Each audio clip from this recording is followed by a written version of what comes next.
and online. It's Sleepless with Steve and the Movie Book Club with your host, Steve Pulaski. Back and better than ever, Sleepless with Steve, live on YouTube on this Wednesday evening. Steve Pulaski right here. Got Joe Viso, Dominic Guanzon, a little tardy, should be joining us momentarily. We'll try and stall the best we can. Hopefully give him a little extra time, but he will be joining us, fingers crossed. But we come to you live and in living color, rain or shine, cold or warmth. There's a lot of cold in the Midwest. Every Wednesday evening, 8 o'clock Central Time. And we talk movies. That's what we're doing. We got a litany of good topics today. Well, the first one isn't so good. Hate to start the show, as I always say, with the memorial, but we will be talking a little bit about Christopher Plummer. Passed away last week at the ripe old age of 91. Left behind a treasure trove of movies, to say the least. Then we'll dive into Disney shutting down Blue Sky Studios. Studio that brought you Ice Age and a lot of meh after that. We'll talk about Blue Sky Studios and their folding after the Disney acquisition, which I'm not sure a lot of people know about, like Blue Sky and the acquisition of Fox and everything. It was one of Fox's properties. We'll dive into all that. You ask any older person, it's just like Pixar made this film, and they're pointing at Ice Age and Despicable Me, all these other animated films. 100%. We'll dive into all that because I got a lot to say about that topic. And then the little things. We'll be reviewing that. The Denzel Washington movie. Jared Leto, Rami Malek will be talking about that to kind of conclude the show. In the meantime, Joe, how are you doing, my friend? How's everything in your world? I've been doing okay. I've been having a bit of a rough start to the week. Just some personal stuff. Nothing too bad, but it's just been like, just typical Monday, Tuesday dealing with Midwest weather because it's been a bitch out in Illinois, if you don't know already. Constantly, ice is just freezing at the end of my driveway, causing for my car to get stuck, making me late for work, making me late to get inside the house and just relax after a day of work. But today, literally got home, relaxed, worked out, sat down, watched a few videos and stuff, prepared for the show, and right before the show started, I was like, I'm not having that great of a day. My dad came home with some cherry pie. I had a slice. Gotta say, so damn good. My week is just getting a little bit better now. Solid stuff. I believe Dom is in the lobby too, Joe, if you want to anoint him. Yeah. My bad. The meeting. Sorry, the meeting Dom. Right now. He'll see this. There we go. There he is. What's up, Dominic? I told you he was coming. Had me on my toes, Doing but good. He's here. Yeah, no, thanks. Hey, sorry. Thanks for your patience, everyone. Appreciate it. Indeed. No problem, man. They missed you. How was your week, Dom? We didn't even get through the introduction. My week so far has been a little hectic. Work's been work, coming out of the Christmas, January hibernation, and I guess things are coming back out swinging. But you know what? That's okay. I got movie Wednesdays, and I got Sleepless with Steve to get me through. The loyalty of these men is completely unmatched. I must reiterate. I am eternally grateful for their commitment to the show. Let's dive right in, though. Just gave kind of the rundown of topics we'll be talking about today. We're going to start with this. Gotta pay tribute, at least gotta say something about the passing of Christopher Plummer. Veteran actor passed away at 91 on February 5th following a head injury after a fall, according to his wife. This is an actor, too. Very few careers span 7 decades. I mean, if you just think about the length of time, 70 years. Plummer started as a Broadway actor, which I didn't know. In 1954, he was in a variety of plays. Maybe you heard of some of them. Othello, King Lear, Macbeth. He's been in some good ones. He wasn't just doing the run-of-the-mill Putnam County spelling bee over here. No disrespect to that show. But he started big, and he ended big, to say the least. He's probably most known by the populace as Captain George Von Trapp from The Sound of Music, I would assume. I think that's probably his most well-known role. But he also had various roles. He was in A Beautiful Mind. He was in Malcolm X. Most recently, he was in Knives Out, probably his biggest role as of late. And I'll say this, too. He was also the right choice for J. Paul Getty when he filled in to Yeah. replace Kevin Spacey, and he didn't in the movie All the Money in the World, and he didn't need 8 layers of makeup to look like J. Paul Getty either. Like he stepped into that role commendably with very little time to prepare, and he didn't even notice. It was not only a testament to him, but a testament to the makeup designers on that movie. And I also feel compelled to mention that movie whenever I can because nobody saw it. They went through all that work for nothing. The damn thing bombed. But Christopher Plummer, he was something. My personal favorite performance, and then we'll go around. I want to know if there's anything you want to note of a favorite movie that he's done that you guys liked. My favorite performance of him had to be in the movie Beginners, which came out several years ago. Ewan McGregor was in it, and it was actually his only Oscar win.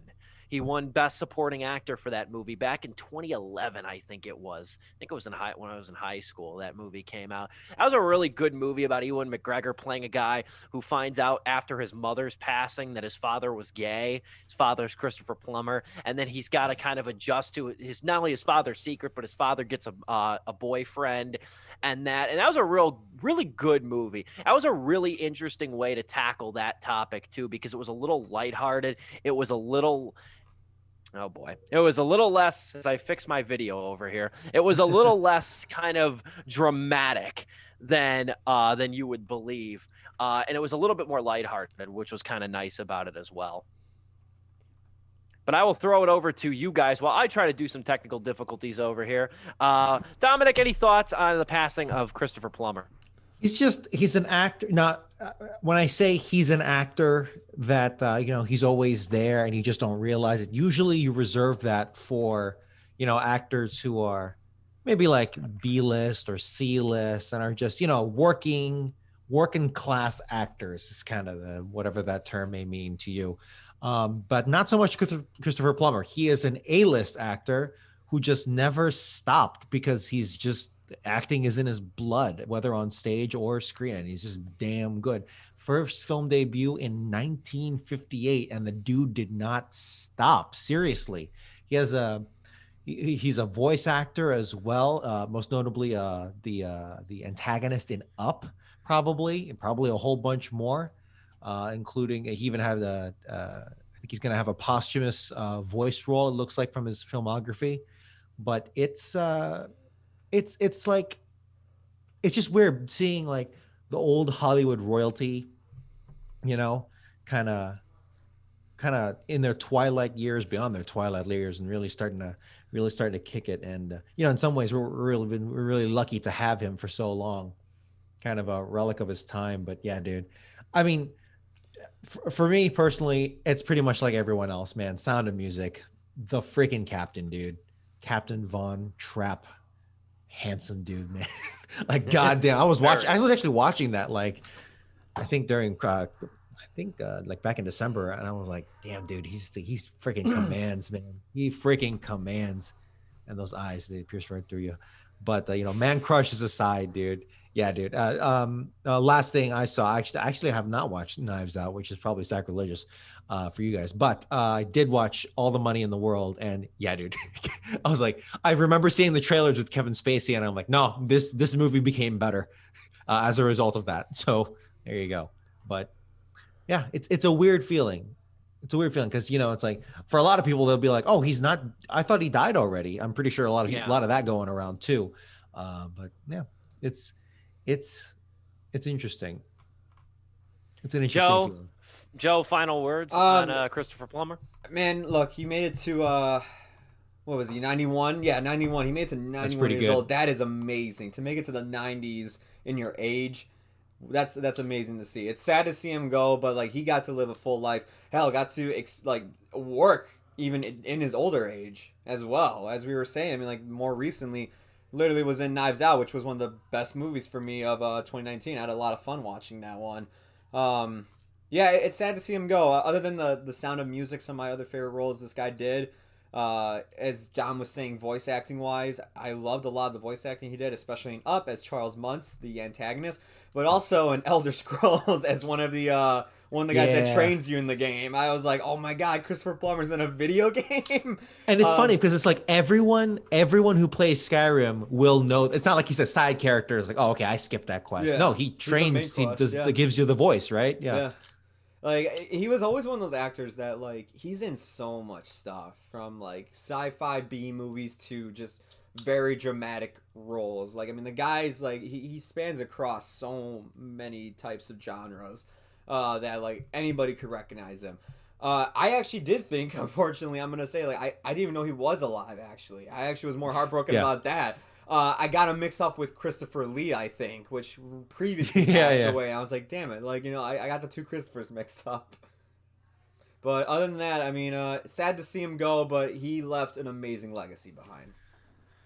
Yeah, I haven't even carved half of his movies or, combed through, a third of his filmography. I need to watch and review The Sound of Music. I've seen it years and years ago, but I've never reviewed it. I haven't watched it, got to be in about 15 years. So I need to go back to that one and try to tackle that. But rest in peace, Christopher Plummer, 91 years old. What a treasure trove he leaves behind, to say the least. We'll move forward. We're going to dive into this now. This story kind of fell into our lap. We had another topic planned, more of kind of a hypothetical debate topic, but news is news, and we're tackling this one now too. Kind of breaking news for the industry earlier this week. Disney is going to shut down Blue Sky Studios. Now, what the hell is Blue Sky Studios, you might ask? Because I don't really think they ever got to a moment where maybe in the early 2000s, they were kind of a household name. But they were the studio. I mentioned it when it was Joe and I in here, Dom. I said, Blue Sky Studios is the animation studio that brought you Ice Age and not a whole lot else. Yep. That's kind of their legacy, unfortunately. But Disney's made the decision to shutter Blue Sky Studios. Now, you're going to wonder, too, because I was a little confused in the moment. But now if I see Disney's name attached to anything, I assume they acquired it in the Fox deal, and that's exactly what happened with this. 20th Century Fox owned Blue Sky Studios. That was their animation division. Well, when Disney swallowed 20th Century Fox in a controversial acquisition, well, 20th Century Fox became 20th Century Animation, and Blue Sky Studios then belonged to Disney. And Disney, and this is kind of surprising at the same time it isn't, up until this week, Disney has owned count them, four major animation divisions. They got the Walt Disney Animation Company. They got Pixar, obviously. They had Blue Sky Studios, and then they had Lucasfilm Animation. So you had four really big animation studios under the Disney umbrella. And an economic downturn attributed to the pandemic, that certainly doesn't help. And a cluttered market doesn't really help either. Blue Sky, on the human level, Blue Sky Studios has a staff of about 450. So hopefully many of them are brought on to one of the remaining three. And Lord only knows the talent on their end. On the end of animators and the storyboard artists and the litany of people we never see behind these movies. So the human element can't be overstated. There's hundreds of people and families that are dealing with this. So I wish them well. I hope they get put on different projects or reallocated in some capacity. But as for Blue Sky as a whole, they never really got another Ice Age. I was looking through their filmography. I don't know if you guys got a chance to. They never really got another Ice Age. That was their flagship and really only franchise, unless you want to count Rio, which I barely remember. There's two movies there. Yes, indeed. They milked Ice Age for 5 movies. I guess there's a TV show coming on Disney Plus too. Who the hell knows if that's going to still transpire?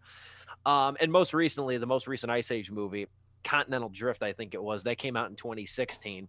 But their last 2 films, Ferdinand and Spies in Disguise, if you even remember that one, they were financial disappointments. There's no real way to shake that. Spies in Disguise, they were banking on being like the animated Men in Black. I remember reading stories when that movie came out and bombed. They were banking that one to be their next franchise, their next like 2, 3, 4 movie franchise. And that ultimately didn't happen. That was a Will Smith, Tom Holland movie that I felt like was advertised for like a whole year before it actually came out because they kept delaying the damn thing. I saw that trailer back when going to the movies was legal. I saw that trailer, must have seen that trailer a dozen times.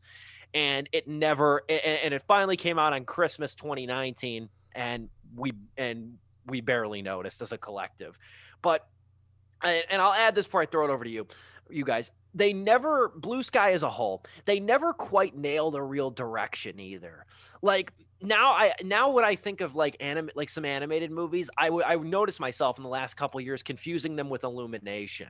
Like thinking Illumination, Yeah. or they did some movies Illumination did. They're very similar stylistically, and the projects they tackle.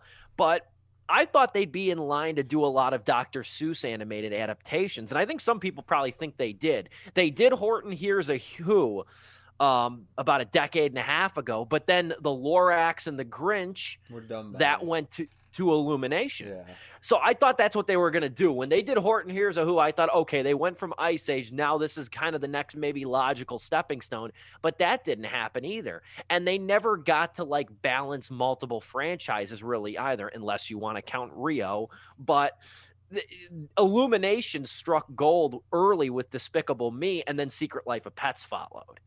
And Blue Sky just never got that. They just milked Ice Age for all it was worth, and they couldn't really find their next thing.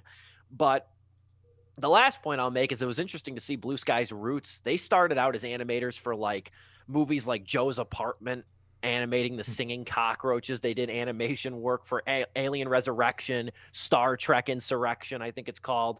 Mouse Hunt, Fight Club, they did some animated sequences for. So they were around. They started in 87. But it's not really surprising when you consider the history, but the human element of this, I can't help but mention as well. Joe, your thoughts when you heard Blue Sky Studios is no more? I was very sad to hear it because, you brought up the main reason. Tons and tons of animators who, as somebody who's friends with animators, I know like how hard it is for them, one, to get work, but also two, just to maintain a job as well. And it sucks that a whole studio is just cutting off everybody. Hopefully, as Steve was saying, like maybe like Disney was like, okay, you guys go to Pixar, this group, you guys go to Disney Animated Studios, and then you guys go over here. Like, hopefully that happens, and it's not a bunch of people just out of a job. In terms of the studio itself, yeah, I've only seen a handful of movies by them. I saw Ice Age when I was a kid. I never saw any of the Ice Age sequels. Good for you. I saw Robots. Same, never did. I saw Robots, didn't like it. I saw Horton Hears a Who, thought it was all right. But to me, their best movie is the Peanuts movie. To me, that's their best film out there. I absolutely love that movie, and I never understood why they never wanted to go make a sequel to, just another Charlie Brown movie of some sort. It was their first. That was their first movie that got nominated for a Golden Globe. Yeah. And unless Ice Age, Collision Course, and Ferdinand and Spies in Disguise got Golden Globe nominations, that's the only one that they ever got. But it sounds like it was well worth it. I hate to say, I think Ferdinand got nominated for an Oscar, if I'm not wrong. It did. Oh, It did get man. nominated. It was a You're slow right. year. Yeah, like, John Cena. got Not an to interrupt Oscar. you, Joe. No, go ahead. Nomination. But you need to go back and rewatch Robots, because that is honestly a very fun movie. That was another one I kept waiting for them to make a sequel to, yeah. and they never did. Because the animation style was gorgeous. That movie looks like it's recent. If It you go does. back It does. and watch I will it agree now, with that. it aged very well. That movie gave me vibes of like Shark's Tale, and that wasn't a good vibe at all. But that's Oh, probably now misplaced. you're being cruel. Now you're being cruel. Probably. You know, And it's good like, Lord. Last movie ever released on VHS too. Last movie ever released on VHS. Really? Robots. wow. Fun fact. That's a weird fun fact, actually. Wow. I'm going to put you on Jeopardy with that one. I'll get one right.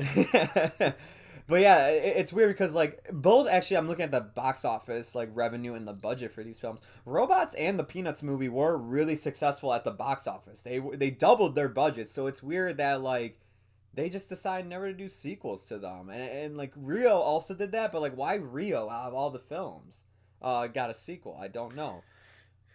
But yeah, other than that, I mean, I've never even seen Rio as well. I never saw Epic, none of these films. Like I said, I just saw the ones that I listed.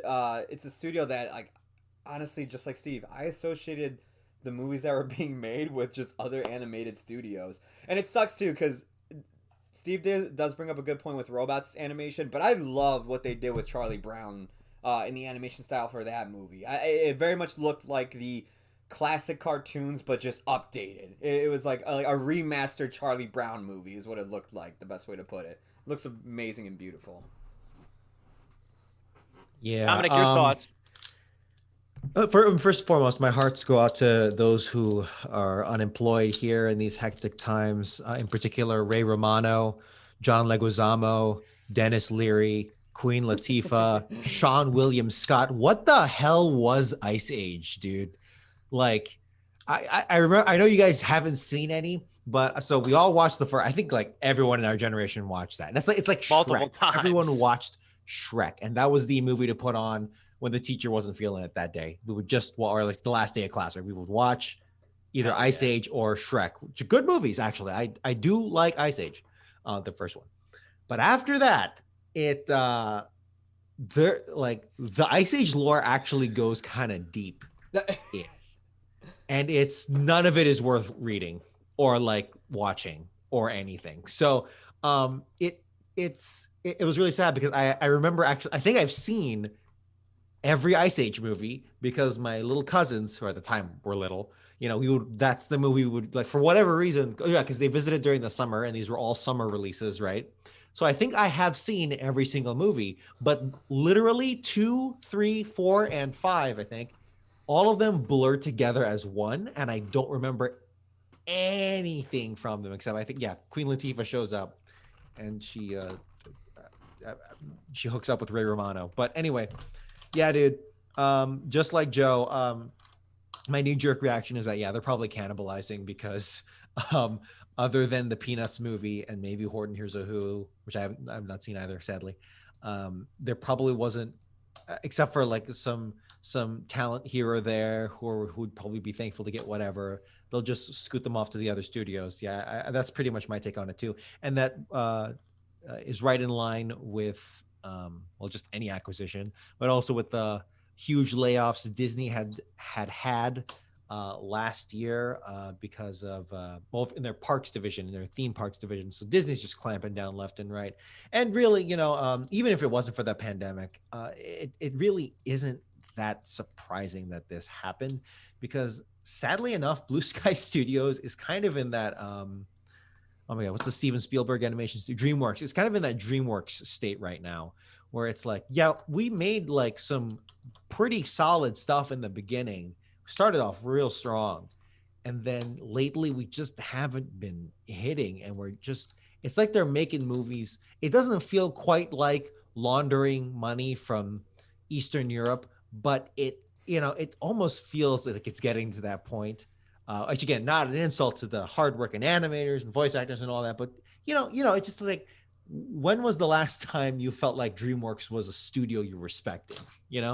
Or Well, I was gonna say I'll add to that if you don't mind. Correct me, please. Prove me wrong. No, I'm not even gonna prove you wrong. I'm just gonna come with this: is that like, and again, you read enough Scott Mendelson Forbes, you start thinking about it in movies numerically in some sense. But it's honestly true, and Joe knows my infatuation with Mendelson. He was an unsung correspondent on the original radio show and even this show. And this show, I was about to say. No, and moreover, though, he brought up a good point, too. He's brought this point up before. Like, you look at some of the movies, like, you go back and look at, like Blue Sky's catalog, and you're like, how the hell did this make money? How did Robots or Rio make so much money? And it's not like Rio was 2 decades ago. Rio was 2013, I think, and then the sequel. But the fact of the matter was, like, up until the pandemic, so just think up until, like, February of 2020, like, people went to the movies a lot more 5 years ago, 6 years ago, even too. A lot more people went to the movies, even like, and I mean, it goes back to the Ice Age movies, how popular those have been. There was a lot more of going to the movies just to go to the movies just because something was out. But now, and there was only a handful of animation studios. Now you got so many offshoots. Everything kind of looks the same, which is why we're confusing Blue Sky with Illumination, and DreamWorks it gets lost in there too. Outside of Pixar and Disney, everything kind of looks the same visually, and then you get movies, you get like quote unquote throwaway animated movies every year, like Abominable or Rock Dog, or you know what I mean, or stuff that just looks, or what's that other crap one that I ventured out in -10 degree cold, Norm of the North, that one. God. That one. No, you get like, no, you know, You know what I'm saying, though? There's a deluge of animated movies every year, and now even more so, because who knows what movie going is going to look like by the end of the year, beginning of next year. You get like half this stuff now you can just watch on the one of the 400 streaming services they have now. So that's a whole other factor, I think, too. Yeah, it's interesting, just how all of this, like, when did, sorry, looking at their catalog again, when did they really drop off? I guess by their third movie, Ice Age: The Meltdown. Robots apparently is a movie worth watching, and financially probably underperformed. But then by Ice Age: The Meltdown, I'm like, oh man, you're already. And then Ice Age: Dawn of the Dinosaurs. And I don't know. we can't discredit Ice Age too much. Ice Age, I saw this today. I almost spat out my water. Ice Age overall has made over $3 billion with a B dollars. Like Ice Age was lucrative. They were right to milk that. Maybe not to the extent that they did. They just never found their second franchise. Is kind of, I think, one of their other problems too. Because realistically, Illumination's only got two. You know what I mean? Illumination's only got two. And when you don't have a lot of big money makers, you can't really afford too many bombs, which is what they had on their hands. Like Pixar could afford The Good Dinosaur based on the money that they earned in previous movies, coupled with the fact of the equity they've built with their name.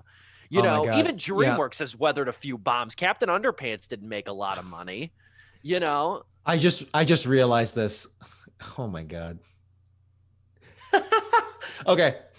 Um, on the Blue Sky Studios Wikipedia page, the movies with the highest Rotten Tomatoes score, which Rotten Tomatoes, take it as you will, but as a general aggregate, yeah, Peanuts movie, Horton Hears a Who, those were their two biggest ones, and they made Peanuts compared to Ice Age 5, Dawn of the Dinosaurs, or whatever. Rio 2. Yeah, it's like an inverse relationship. So yeah, hey, what the hell am I? Well, what am I even saying here? It's yeah, they I wonder, that's got to be some back end studio stuff, because DreamWorks has Spielberg behind it. Maybe not so much these days, but at least there's that prestige. What was behind Blue Skies? Not much. It really was just Ray working Romano. artists, right? Just doing their thing. And And you knew once Disney swallowed Fox, I could just yeah, imagine the people at Blue Sky was like, well, this can't be good. Like, this can't be good for us. So I feel for the people behind it. I really hope the I do. animators find other work, and even the storyboard artists, the screenwriters, directors, and stuff. I hope they pull through, because it's a dark time to be out of a job. It's a harrowing feeling, to say the least. So pull for those, regardless of the movies. You know what I mean? It's bigger than the movies in that respect. Good topic, though. And now we have a long runway, about a half-hour runway for the main movie of the hour. If only it were good. We got The Little Things, now streaming on HBO Max for a limited time. I think till the end of the month. 31 days. This thing premiered the 29th of January. So you still got a couple weeks to watch it. It's in theaters now, if you so choose, if you're vaccinated. It is in theaters, but I'll briefly lead this off before I throw it over to you. But without even knowing The Little Things, which stars Denzel Washington, Rami Malek, and Jared Leto, we're going to be talking about those three names presumably quite a bit. Without even knowing that The Little Things was originally drafted in the 1990s, you probably could have inferred that. You probably could have inferred that just watching it. This looks and feels like a Seven knockoff to the nth degree. And it's the kind of police procedural studios used to churn out in mass in the 90s alongside erotic thrillers. Like those were, if you go back in the 90s, man, in the fall particularly, that's what they released. It was Basic Instinct, or it was Along Came a Spider. Like that was the type of movie they released. It was police procedurals and erotic thrillers, often written by Joe Esterhaz, who wrote Showgirls. But TV is the new home for this material, where you get movies like, or you get stuff like True Detective, or you get stuff like Chicago PD, or one of the other Chicago shows that, they're always shooting around here. And so its month-long release on HBO Max can't help but feel fitting. And I don't know if the hype train with this, because it's accessible on HBO Max, which people are now starting to get, I don't know if that hype train and its accessibility made this movie feel bigger than it was. But guys, let's not make any mistake. I don't even know what you two thought of the movie yet. Let's not make any mistake. This is your typical crappy January movie. That's exactly what this is. This is the typical thing that studios release in the first couple of weeks in theaters. It makes barely any money, and it's gone in a month, and nobody remembers it by the time the snow melts. Am I wrong on this? Dom, I'll start with you. Yeah, I gonna have to agree with that assessment. Now, another sacrilegious thing here, and just really proving how much of a hack I am. I have not watched this movie. No, I'm kidding. I have not watched Seven. I have actually not watched Seven. The only thing I know about Seven is what's in the box, and apparently that's a big plot point. I don't know. Apparently, I need to watch it. I really do. Oh, but you watched every Ice Age sequel, didn't you? I mean, that's a matter of family. Well, who's the real man. film person here then? The Ice Age connoisseur or a person who's seen Seven? There you go. Let him talk anyway. But even having not watched Seven, I agree that this is the kind of thing that you would just feel like you would get in the 90s and early 2000s of all these kinds of police detective, being dark, here's the, all the tropes that come with it. And man, there's some hacky dialogue here. Rami Malek does his best with is he doing his best? I don't know. I guess maybe there was just a misdirection because, he's trying to come off with this. He's trying to be the cocky, young detective, but at the same time, he has like a real gruff, reserved point to it. But then it actually goes right into Denzel Washington's character. And it's like, it really mushes together. So it's really difficult to find something unique here other than where the plot leads to, which I will give it praise for that. But just overall, as starting off our discussion here, it's like the only reason why I can remember Witness is because it had a really cool angle of being an Amish murder kind of detective story, stuff like that. And that's kind of an unfair assessment. But with the little things, dude, until Jared Leto shows up, it trudges along like through the muck and the mud that these detectives have to like look through bodies in. And it is not a particularly entertaining first. It felt like an hour before that. I don't know, dude. I don't know. Yeah, and this thing is not short either. This thing is 2 hours long. And before I even get into you, Joe, but the first act is like all about positing Denzel's Deke character, this emotionally compromised, gruff hack of a cop, with his fresh-faced replacement, Rami Malek's Jim, which is fine. And then the second act is like trying to uncover and solve this mystery, and Jared Leto's character is the prime suspect. All signs really kind of point to him. There's nobody else who could be murdering. This movie gets you all invested in this murder. But by the third act, you realize that the murder mystery at hand, without going into spoilers, because I don't consider this spoiler territory, the murder mystery is a big MacGuffin.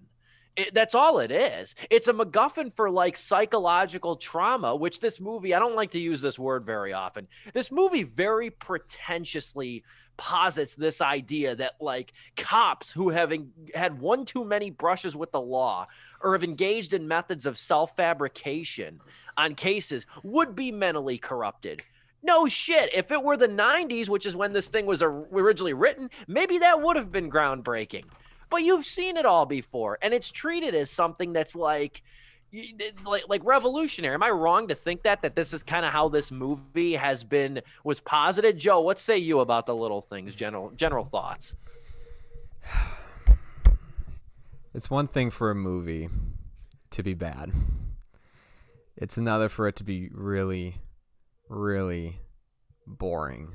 And Steve is hitting the nail on the head here. So is Dom. This is your typical January slog, and I hated watching this movie. I honestly had the worst time watching this. This is it really is just like, let's just crap out a movie that we came up with that was written in the 90s that Spielberg was originally supposed to direct. And then just through time, it just sat on a shelf until finally HBO was like, I'm sorry, Warner Brothers, I should say. Warner Brothers was like, all right, well, I guess it's finally time to crank this thing out. Let's get production rolling on it. Oh, it was a pandemic, perfect time to release it. So when it fails, we could just be like, it's just because of the pandemic. That's why I didn't make enough money. This movie, I mean, yeah, it's a slog to sit through. It is 2 hours and 8 minutes, but it feels like almost 2.5 hours at that. It's 3-act structure. It feels like 3 separate films because, yeah, Jared Leto does not come in until about halfway through the movie. And here's the only good thing I'll say about this film. Jared Leto's performance was really damn good in this. I'll give him that. I actually thought he did a phenomenal job as this creepy stalker guy that is the prime suspect. I thought he was very well. I thought he acted it very well. I thought he looked the part. I thought he was really good. It gave me actually hope for just a little bit, but then I thought about what that movie was. It gave me hope that, well, maybe in Suicide Squad he could have been a good Joker. Who knows? But then I remember like the costume he wore and everything, and he has damage right on his forehead. I'm like, you know what? Never mind. But no, he's actually really good in this. What I'm really surprised about is how bad Denzel Washington and Rami Malek are. Together and on is separate. It's the dialogue here and just like how much emotion they really don't have, and it doesn't help too. And I'll get into this later. Their characters, even this whole police department, they are some of the worst people I've ever seen doing police work. They come up with a plan to try and find evidence in Jared Leto's apartment, and by far is the dumbest plan I have ever seen any cops do. And just like realizing how much they mess up in this film, it's like you guys just suck at your job. Like no wonder why Rami Malek replaced you, because like you weren't really holding a high standard here at the police department, because he just fits perfectly in terms of being a crappy cop. And it's really weird because, like, well, particularly with Denzel, right? Usually Denzel is, very charismatic. The worst thing you can say about him is usually like, oh, he was very Denzel in that movie. He's one of those actors He's like nowadays. in his Equalizer films, like that. Yeah, that's exactly what I was gonna bring up. Yeah, exactly. It was like he was doing a 25% Equalizer in this movie, where it's like, but it's really like. It's like really pathetic and not in an entertaining way, not in a very compelling way. There is a degree of like patheticness integrated into the character. I recognize that. But like, yeah, an hour into this movie. And then here's the thing, to contrast that, you've got Rami Malek, who's just kind of there, right? Because I couldn't decide, like, do you want him to be like the young hotshot? They kind of give, because he's doing a press conference at first, like, okay, here's where we're going to come together. But then, yeah, these two characters come together really, really fast. And like, usually, if as much of a cliche thing as it is, if you're going to go this route, okay, fine. Have them have conflict. And there's a little bit, but it resolves so quickly. You'll miss it in an instant. Yeah. And it's at some point they just become, it's seemingly like best of friends. And I just, that's like 2/3 of this movie is, the 3 main characters, and sadly, only one of them is really giving us anything. Leto here to really chew on, and I wonder if it's really so much that Jared Leto was that great, or if by the time we get to him, it's a relief. It's like an oasis in the desert. Yeah, go ahead, Joe. No, I can wrap up this point, and then we can take our intermission and reset the clock here on Zoom. And the thing is that I'm glad Steve brought up that like they found a place at home, these kind of genre films, being like police, procedural films and whatnot. Because yeah, True Detective is a good example of like how to do this and how to do this right. And I think they work better as TV shows, unless if you have a really well thought out 2-hour script that you can slap together and like basically just condense it into that time. Because True Detective, you're with these characters for 10 episodes. You really flesh them out. You really explore them. You really explore the psychological side to them. And it works. Same thing with Mindhunter, which was made by David Fincher on Netflix. Fantastic show for that same reason. This movie, it does not enough time with these characters. And I try to look past that. I'm like, okay, because I'm telling you right now, this is going to end up on my war stuff list. I hate to call it this early, but it really is. I'm like, let me pay attention to Oh, other by things. default. Let me let me pay attention to other things that this movie's giving us. How's the cinematography? It's bare bones. Nothing about it looks that great. It's in Yeah. LA, and like they don't make LA look cool. And True Detective season 2, which is the weakest season, at least made LA look really nice. There were some really well done shots there. How's the music? Oh, the music is literally the Resident Evil save room theme on repeat every time. And it's some of the most annoying stuff. You just hear this in the background. Denzel Washington will be analyzing clues or a dead body, and it's this music on repeat. I was gonna say we do have to take the intermission. When we come back, I want to nail Dom's point, and Joe and I are gonna have a disagreement about one of the performances in this. Don't go anywhere. We'll be back in about 60 or so seconds. This is Sleepless with Steve.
We are back on Sleepless with Steve. Little quick intermission. Hopefully by next week we'll find another new home.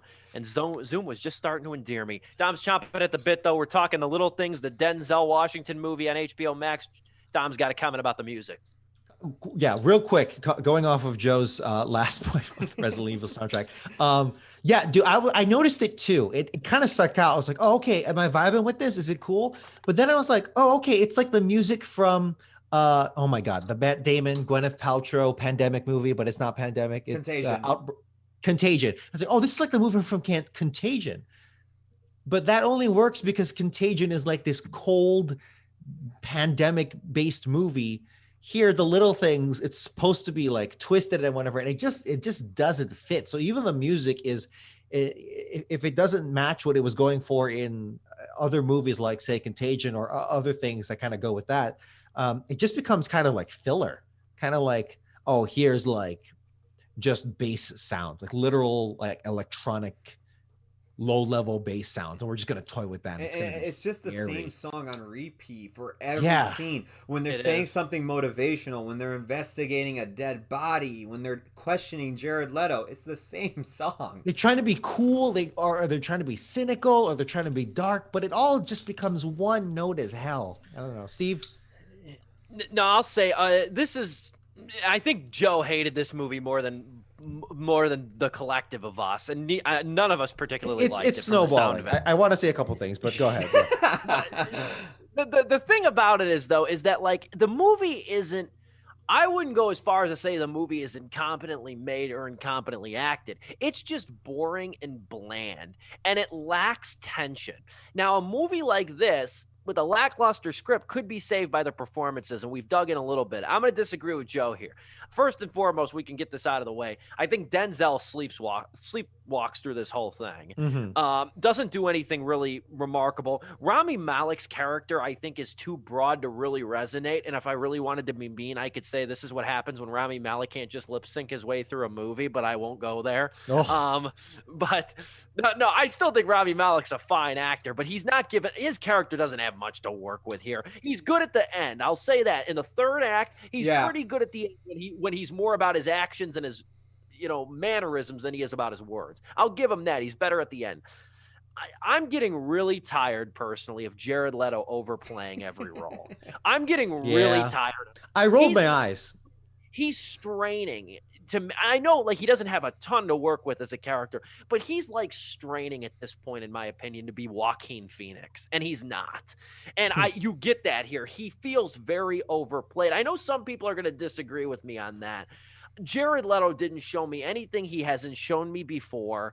Yeah. And his style now is like straining to become this like very ultra method actor in particular ways. But I don't think he does anything compelling with this character. There's not much to him. There's not much to the suspect character. He doesn't put a cool limp to his walk, okay? He put a cool limp to his walk. That was method acting.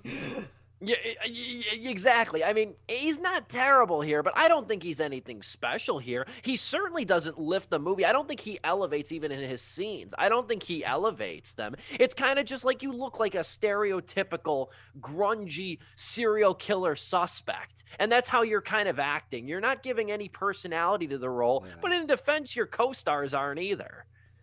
And even though we disagree on that, you're not going to come and I'm not coming over here. I'm not defending this movie, right? You can be like, you know what? You want to take Jared Leto down with it? Go right ahead. You're not going to see me complain. Because, I'll give you that, too. He doesn't do anything amazing. To me, he was just good. He was fine. It was the one thing of the film that I was looking forward to. Probably because, you know what, man? I'll even say it. Near the end of the movie, I was rooting for him. I was like, these cops are so stupid. I hope you just keep messing with them and proving them wrong. But yeah, every character that isn't Jared Leto is just stupid in this movie. Honestly, like, doing the worst decisions. He does look like a basic like Charles Manson like knockoff with the long hair and everything, and he looks like he just got out of a cult wearing his white robes and everything that he wears to work and every day after. But it's just like they didn't do anything. He didn't do anything exceptional with it. But it's like in terms of everybody as far as acting, he was putting the most, I think, in, honestly, because Denzel was sleepwalking through this. I completely agree with that. Go ahead. Oh, no, I was just going to throw this out here too. For as long as this movie is, there's like a couple tangents this thing doesn't really capitalize on. And Dom, you don't have to follow this up. I just feel like mentioning this. Like, religion is a particular focal point in this movie. In a couple shots, there's more than one scene of Deke driving by and like staring at the Hollywood cross. Yeah. And I kept waiting. I kept waiting for that to have some relevance. And they like to mention that Jim is a God-fearing man. They like to mention that Rami Malek's Jim is a religious guy. They don't. I don't remember that. They didn't really accentuate it. They do when Deke is being not introduced but told about Jim. They say he's a real God-fearing man and this and that. But like there's a really weird fixation on religion that never gets addressed or has any significance on the narrative. It's got no bearing on the plot. Like Deke staring at that Hollywood cross bugged the hell out of me because it's like this. It doesn't culminate in anything. I just wanted to throw that out there. Dom, you're free to make whatever point you'd like. You know what? I'm with it because it's like introspective brownie points. It's like, oh yeah, we're getting into the minds of these characters. He's thinking. Yeah, there you go. But yeah, kind of off that, maybe not necessarily so. But you know what movie it felt like it was trying to be, or rather, it reminded me of. But let me tell you what, this comparison will fall apart, and for a good reason. But like, you know what? It reminded me of Just Mercy.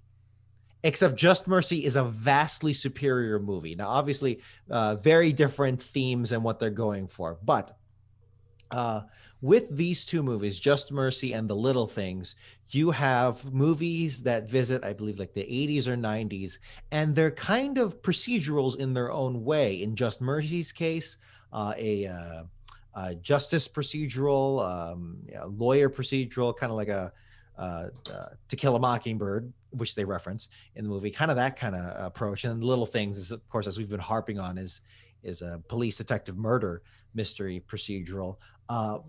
And it's seemingly like Just Mercy, because the worst thing we had to say about Just Mercy is that it kind of goes through a lot of the beats. But the thing about Just Mercy is that those beats were entertaining as hell to watch. The performances were damn good, and the writing supported it enough where, yeah, it wasn't particularly, a breath of fresh air, but damn, if there's a reason why we love this kind of stuff, And cinematography, it wasn't particularly flashy or, as something like Promising Young Woman, but they had some really cool shots of introspection. They had some very interesting angles and how they wanted to accentuate the characters and how they were feeling in that moment. I didn't feel any of that with the little things.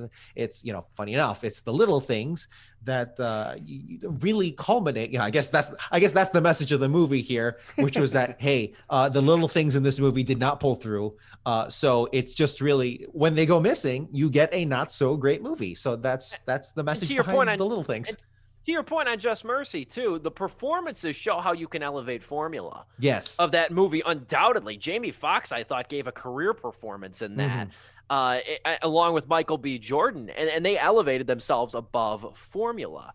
We'll kind of slowly work our way to closing thoughts. Any other points you want to bring up, Joe, before we kind of go that route? Any other points you want to bring up about this movie? Any kind points? God, man, I'm trying to even think here. Kind points.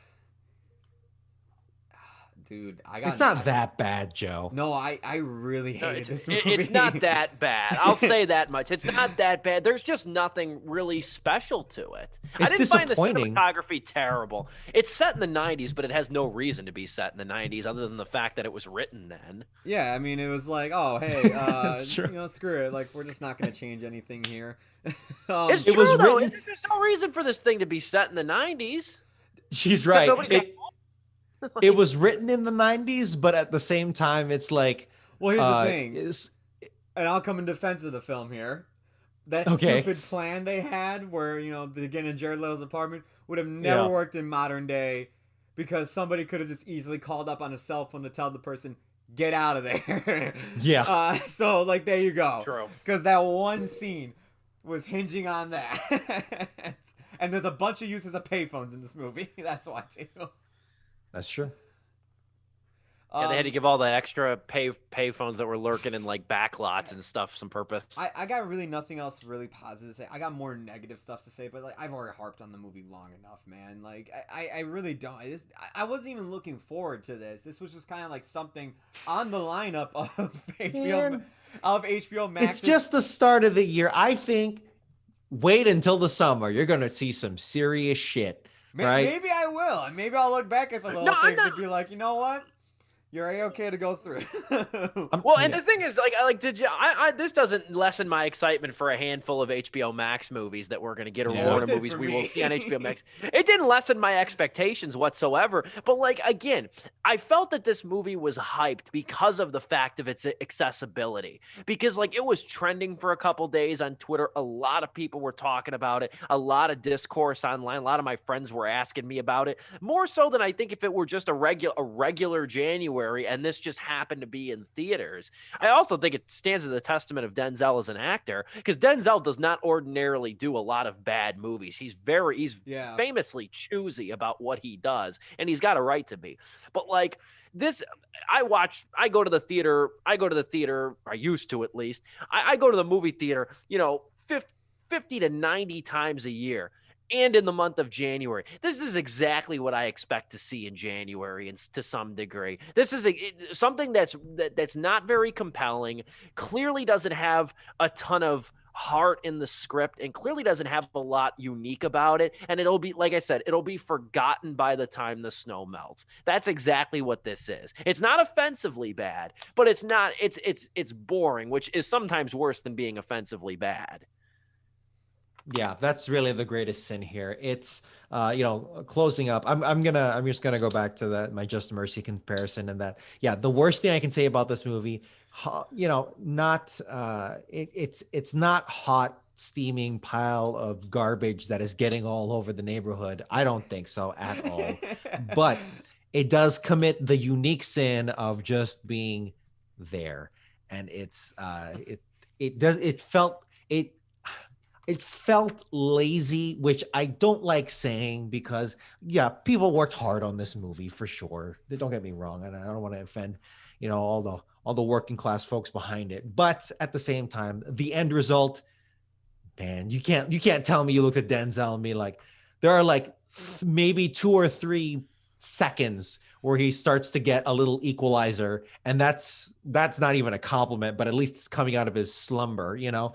So it's like whatever. And again, it sucks because it becomes frustrating because you have a genuinely interesting plot, and the direction of where that plot goes was, you know, where it culminates, actually, to be honest with you, if it had been executed a little differently, that ending, or that, you know, twist or whatever, could be groundbreaking. Maybe not groundbreaking, but it could be something else. And I can see exactly. And, you know, I can see why I can at least guess as to why people on Twitter were like, oh, damn, I didn't see that coming, you know, or it's like, yeah, this is very potent or whatever. And it's like, maybe, but I don't think the path to get there was nothing at all. And sadly, it just culminates into a very blah and blasé movie that, you know, which unfortunately, like seeing again with Just Mercy, you could see it. You can really do something, even if it's a procedural, or even if it's kind of something that we've seen before. So yeah, I'll 2 out of 4 stars for this one. That's my star rating too. Yeah. I mean, I kind of like how we just kind of casually give our closing our arguments. We don't like kind of spiel like we used to. I kind of like this more. There's not much to spiel there except what I just did. There really isn't a high horse to climb on with this. It's 2 out of 4 stars with me. It's not awful. I don't know if I don't think it's gonna make my worst list. At the end of the year, it's not memorable. We're gonna forget about this come March. If it does make our worst list, it's a good year. Fair. I'll say that. I'll say that, because after having to struggle making my worst list for last year, I was like, yeah, it wasn't a great year, but it was definitely better. I didn't have to have like an easy set worst list. But Joe, what's your star rating? It's 1 star. Okay. Wow. Okay. I really did. I think the twist at the end of the movie too, and like, you know, the whole like revelation of like, you know, the whole message of the film. I was just kind of like, this is just stupid. You like Jared Leto's performance enough. You stood on a hill for him. He don't get a half. Like I say, that 1 star goes to him and like the people who worked on the film. Like, I'm sure they did it, like, you know, their jobs right. They put lights in places and pointed cameras at things, like, you know, they did that. But like, Joe, did the ending actually make you angry? Yes. In the potential and the audacity of like how it wound up? Yes. Kind it of. actually triggered something in your mind. I was just like sitting there. I'm like, are you kidding me? Like, this is how it's actually gonna end. Okay. And then like how it all wraps I understand. up and everything. I'm just like, this is what we were building all towards. Like, you know, this whole revelation of like this. The thing is like, if I were to say the ending out of context in any other movie that will probably be done better, it's a bold choice to do. But for like what this movie was building up to, and then what it concludes to, it just doesn't work here. It just falls even lower when it does that. I was just like, damn, like, you know, you could have given this to any other, because I don't want to harp on John Lee Hancock, because I do like Saving Mr. Banks. I'm even a sucker. I did too. I'm a sucker for The Blind Side too. All right, I'll even say it. He did The Founder too, didn't he? He did The Founder as well. That's a great film as well. And it's like, he's done great films. It's just like, here I feel like if you would have given it to somebody who's more familiar with crime movies, because even his Netflix film, The Highwayman, with Harrelson and what's his name, Kevin Costner, like, that wasn't that great either. But for me, it's 1 star. I just thought it was a mess of a movie, man. Something that you typically see in January. It's just that, for me, when I see the typical January garbage, it's usually like 2 stars. This just went lower for some reason. I don't know why. I think that throws your scale out of whack. I honestly do. But at the same time, I understand the frustration. I actually see that when you say it. I get it too. And I think the other offensive part too, and this is like, we'll kind of wrap up and stuff. But the last point I'll make too is that the other problem is that, like, the movie did not establish enough entertainment nor character equity for that ending to suffice. There's no real tension in this movie either. Like, and then when it tries to lure you away from, like, because we spent a good long while trying to figure out to solve this mystery, and then it starts to slowly become more geared towards the Rami Malek's gym and Denzel's Deke. It starts to become more concerned on them, their well-being, their mental health, and like the choices they're gonna make.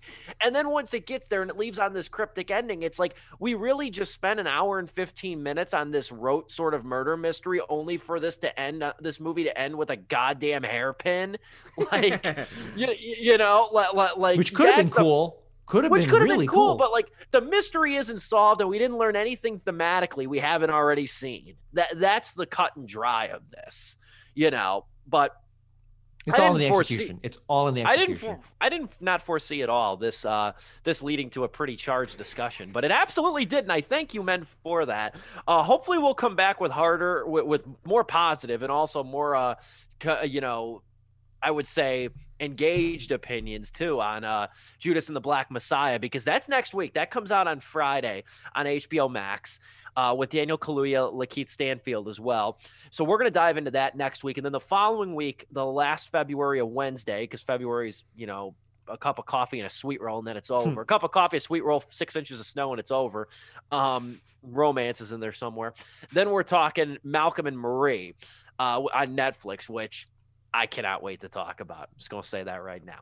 But we got a lot on the docket, and March is going to be nuts. Just to let you guys know, March is going to be a nuts month of ton of movies, couple double headers. Yeah. Yeah, like it's going to be baseball season, man. I mean, with the, you know, talking two movies and a show. Oscar nominations are announced next month too. So that'll be my birthday present. Indeed, that'll probably be a half show right there. But next week's Judas and the Black Messiah, that's kind of where we're focused on. And again, this is Sleepless with Steve. We come to you live and in living color every Wednesday evening, 8 o'clock Central Time. YouTube.com/MovieWiz1 or search Sleepless with Steve on YouTube. All the highlights will be posted. You can check them out over there. I'm Steve Pulaski. My two trusty co-hosts, Joe Viso, Dominic Guanzon. We'll be back. We'll do it all over again, I suppose. Next Wednesday, we'll be back. Judas and the Black Messiah on the docket. In the meantime, this has been Sleepless with Steve.